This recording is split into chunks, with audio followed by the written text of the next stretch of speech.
dans ce choix, quelquefois, une dimension de non-choix, c'est-à-dire de facto, l'un des deux n'est pas fidèle. Exclusif. Pardon, exclusif.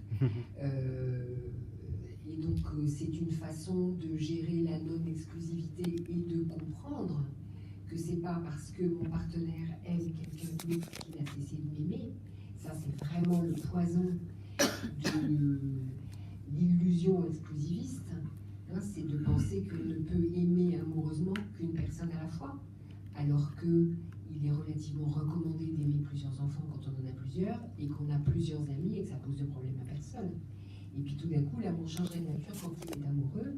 Alors je comprends pourquoi j'ai pondu un pavé là-dessus, je sais pourquoi, mais voilà. Donc c'est une façon réaliste de gérer la chose.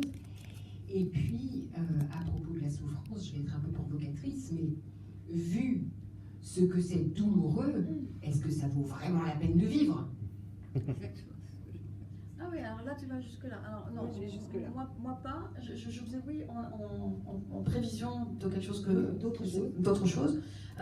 moi c'était statistiquement la monogamie, elle est quand même en grande partie hypocrite.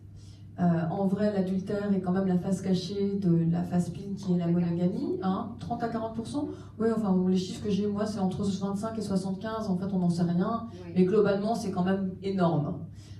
Et encore, on parle de gens qui se trompent et pas de toutes les séparations qui ont lieu parce que, voilà, les gens ont envie d'aller vivre autre chose. Donc, ça, c'est la réalité statistique de ce que les gens vivent aujourd'hui.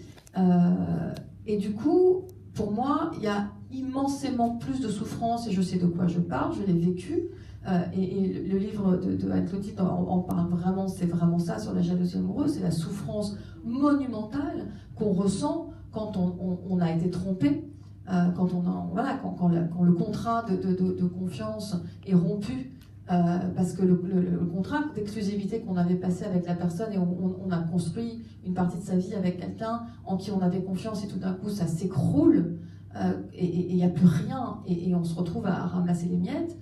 Cette souffrance-là est tellement immense que franchement, j'aime mieux, moi, gérer les petites choses, enfin apprendre à vivre progressivement avec une insécurité, plus une autre, et puis petit à petit avancer à ma vitesse, à ma façon, et petit à petit apprivoiser mes émotions, plutôt que de me prendre un truc dans la gueule que j'ai pas vu venir, quoi. C'est ma manière à moi de vivre la chose.